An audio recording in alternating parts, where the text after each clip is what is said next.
It's hard. The space of transformation is hard and it is a journey. And one of the things that I think is really important for people to know is that transformation doesn't happen overnight. It takes one small step and then the next small step and then the next small step. And when we encounter resistance, we create space for it. And I think that's something we don't do nearly enough is just create enough space for the emotion that comes up, the voices that come up that hold us back. Welcome to the Balance Boldly podcast for ambitious women in business and a few brave men. I'm Naketa Thigpen, your host and balance and relationship advisor, partnering with you to change the narrative so we can amplify intimacy within and across your relationships, and you can finally have the freedom, flexibility, and confidence to thrive in work life and in love. Well, here we are. We are still in the midst of it, everybody. Have you been excited and just enthralled by all that has come out of season 20? Bold decisions and big rewards.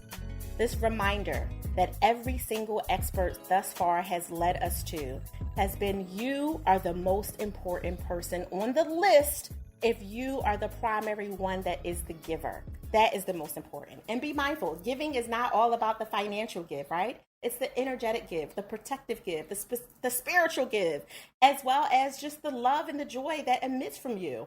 And you should be primary at giving if you are human and walking this earth. It shouldn't be because you are not married, you are not in a monogamous relationship, or you do or do not have kids, or whatever the case is. It's not about that. It's really about you being a human full of maximum potential to change the world, to be a change agent on this earth.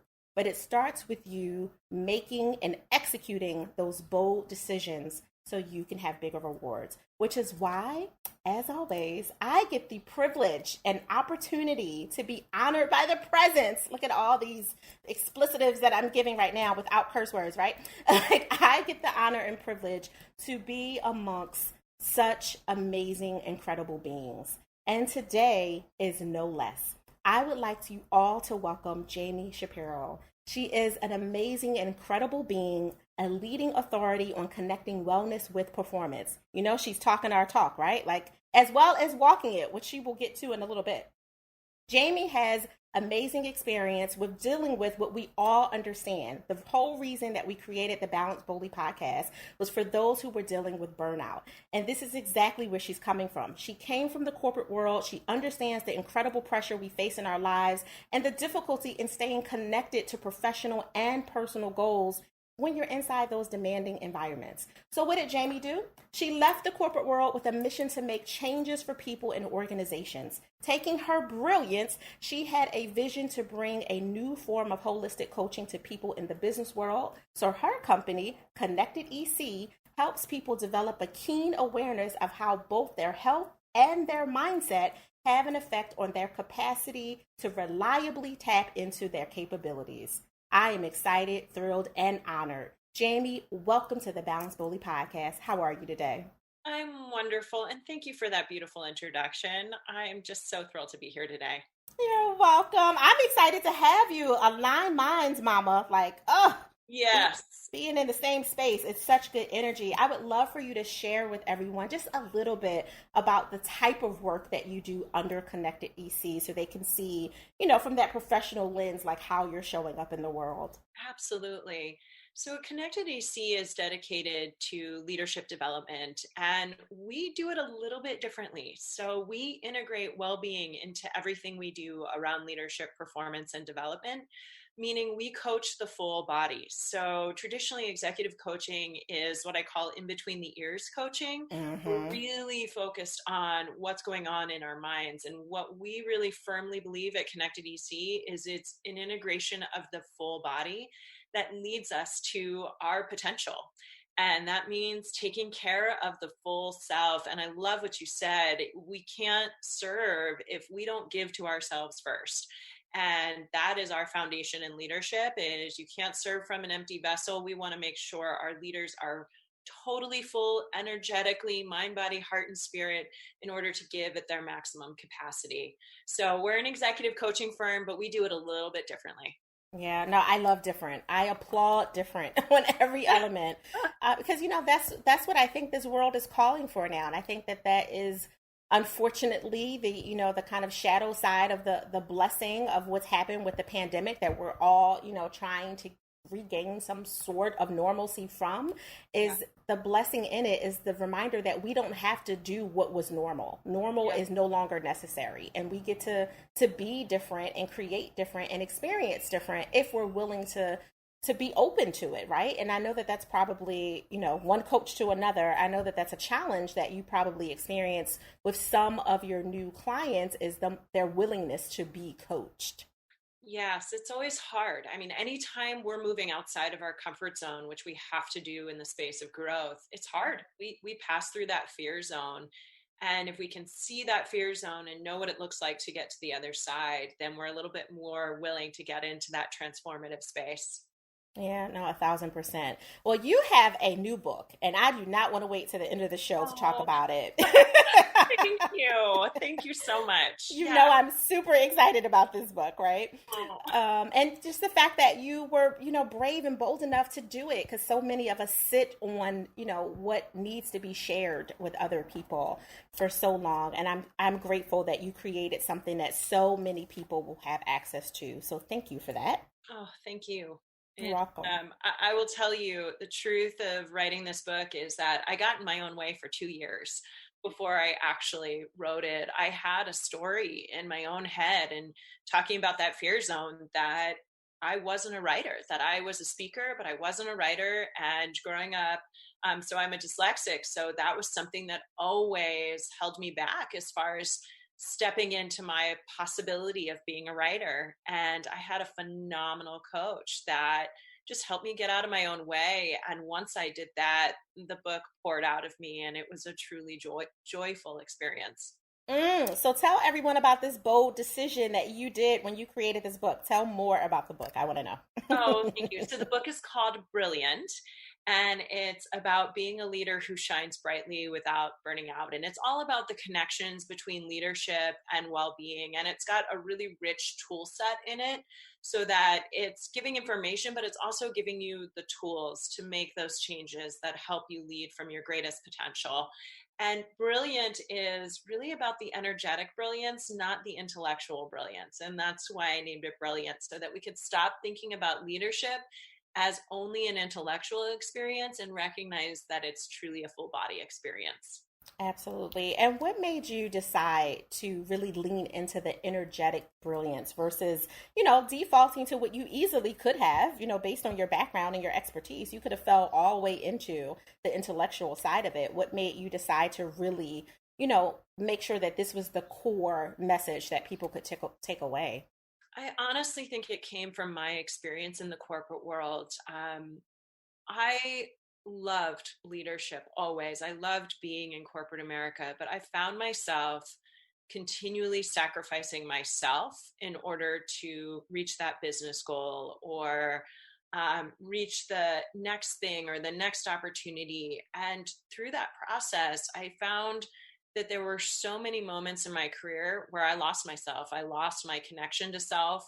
I was giving from a place of burnout versus a place of abundance. And it impacted who I was, not only um, professionally, but honestly, personally. And so I knew that when I left corporate America, it was important to focus on how we as leaders fill ourselves up, how we focus on self leadership first. And self leadership is, to me, about how do we replenish, how do we refuel, how do we have enough in our own cup in order to give.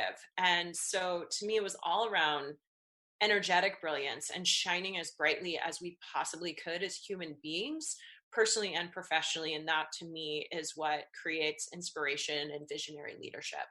No, absolutely. I love every part about it. And once you have an opportunity to read Selfish, because I'm going to send you a copy, you Oh, will thank see you. just how aligned we are. It's a little spooky, actually. Oh, I love Um, it. I love it. it's a little spooky and multiple layers. But this is about you. I do not want to flip this around. So, Oh, staying focused on it, I want to know, how did this show up for you while you were writing the book? Because I often find like we're experiencing a lot of the lessons that we teach, so we can fully, live the life that we teach to other people. We typically have experienced at least some version of the pain that they have also experienced that they're, trying to grow from, right? Absolutely. And this book was honestly in my head and something I wanted to do for a while. And I had to get way outside of my comfort zone. And I had to believe in myself more than I ever have in my life. And I ask that of my clients every single day, to grow, to change, to really think about how they can show up as their best self. And for me, it was like taking my own medicine writing this book, because every day I had to show up with courage.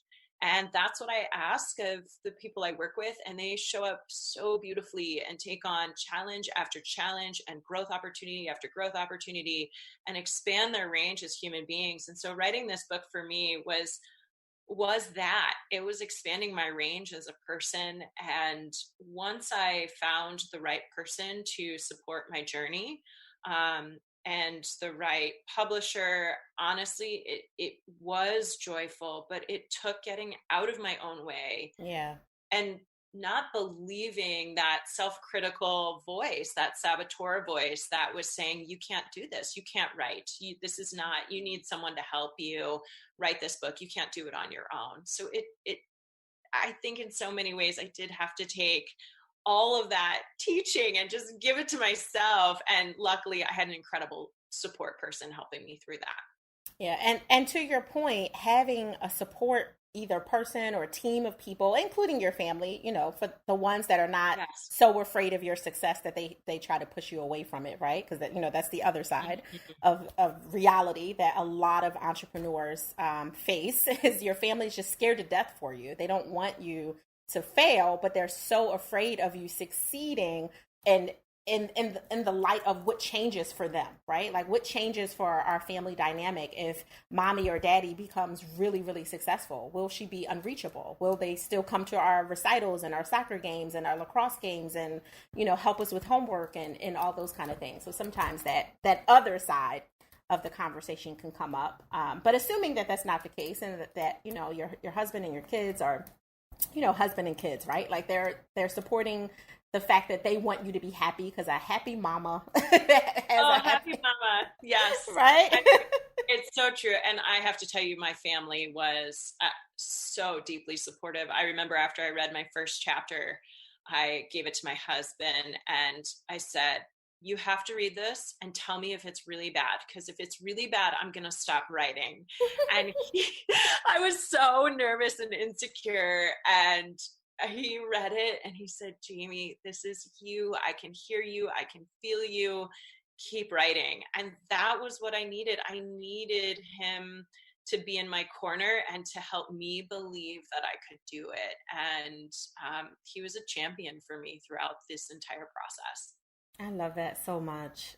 In addition to your professional champions, right? Like your publishers, your editors, your coaches, which I think a lot of us don't necessarily, we don't always put at the forefront. We do it as an emergency, right? Like I know the first time that I hired a coach, it was very accidental. Like I had never even, I didn't understand coaching because I'm a clinician, I'm a psychotherapist by background.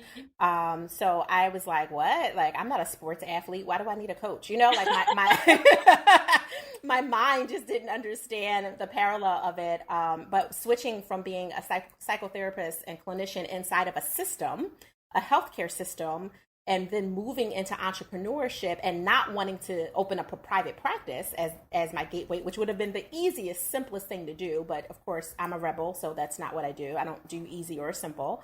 Not off the bat. That's just, not in my DNA. I had to be coached, literally, pun intended, to accept more simple along the way. But my first coach was accidental in that, she presented as a, someone who offered marketing. We had just opened a company. We definitely knew that was a valuable tool to have and to better understand marketing, because obviously that's not the world that I came from.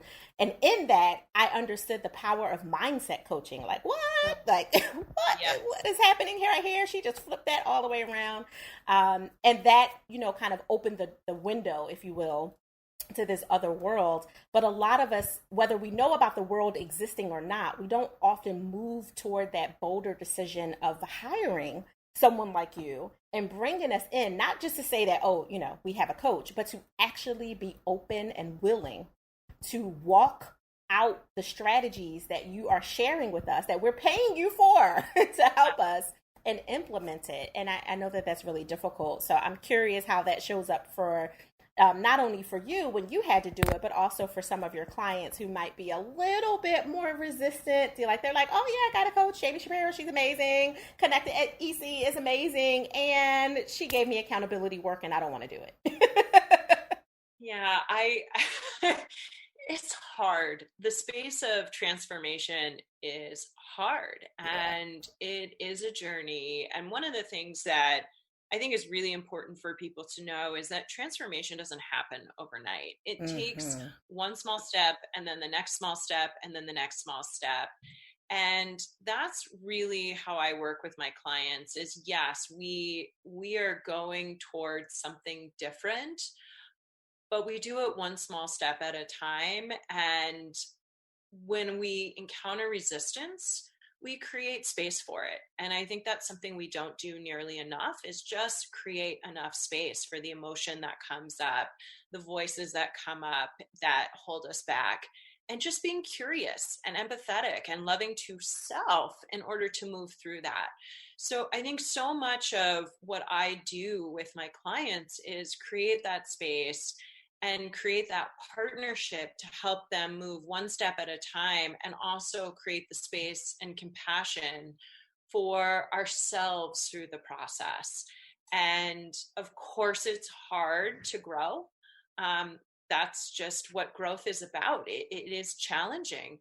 And on the other side of growth is that great, wonderful potential that we all have. Absolutely. So you said something that literally made me stand up out of my seat. And I was trying to be quiet because, I could hear, my husband is our editor for the podcast, and I could hear him now, don't make noises while people are talking. I could hear him saying it right now. When you said, creating compassion for ourselves.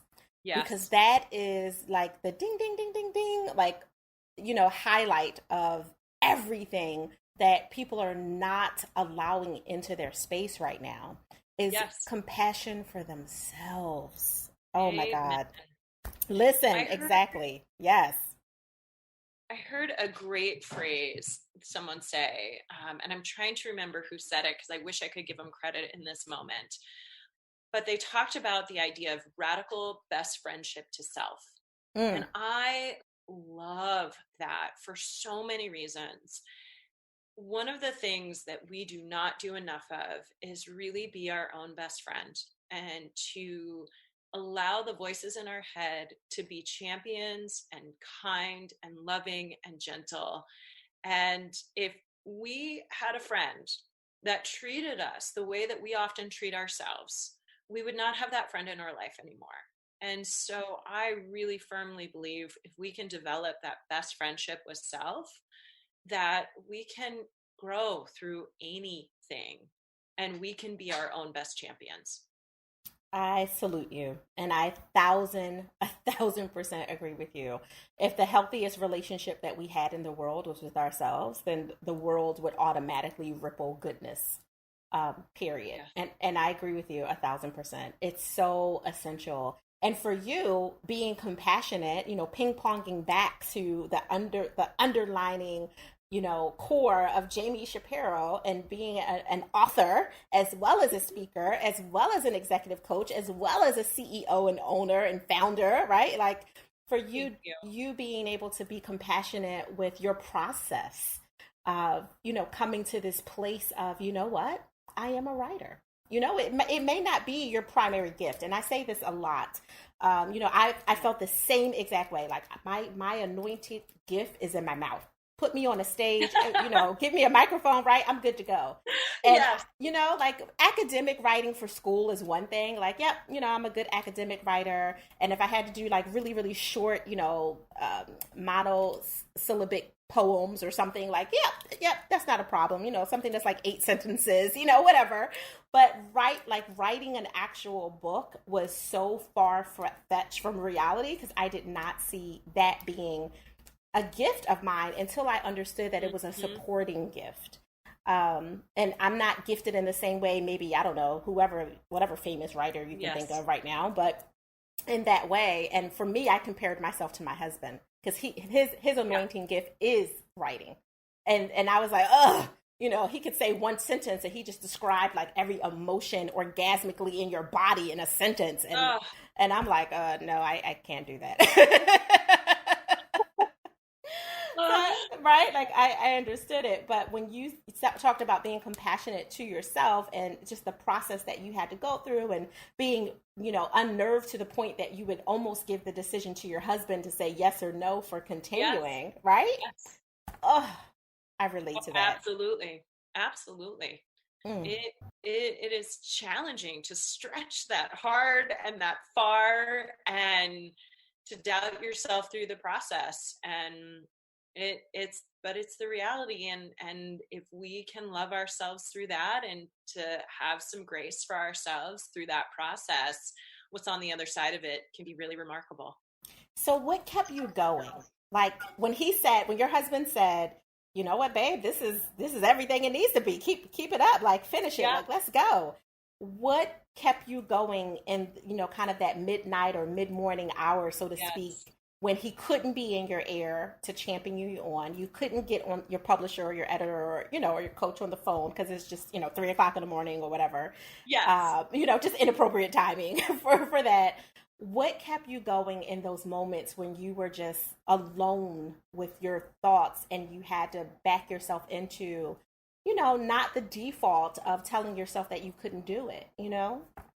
It for me was I wanted to share. I've been doing this for a decade now, and then my corporate experience on top of that. And I felt like I wanted to share. I wanted to share my experience. I wanted to share the tools that I know have helped so many of my clients. And I think that's what just kept me going is I knew through writing and through sharing these tools and this methodology that I would be able to help people that I never got to speak with. And that's what drove me to write the book in the first place. And that's what drove me in those moments where I stopped believing. And I'm a huge fan of the quote that courage is not the absence of fear, it's having the fear and doing it anyway. Mm-hmm. And I think that knowing if I wrote this book, I would be able to help other people, that gave me the courage to keep facing my fear day in and day out to get this book written.